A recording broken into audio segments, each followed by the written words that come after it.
আরো এগিয়ে আসলেন, তিনি দেখছেন এবার বলতে গিয়ে আমার বুক কাঁপছে। দেখলেন এক শ্রেণীর মানুষ জিহ্বাগুলোকে টানা হচ্ছে, আগুনের কেচি দিয়ে কেটে দেওয়া হচ্ছে।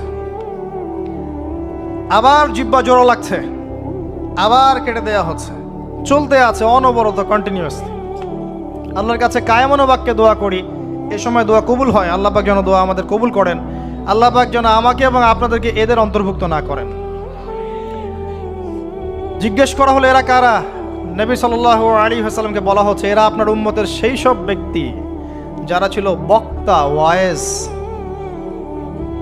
যারা অনেক বক্তব্য করত, নিজে আমল করত না।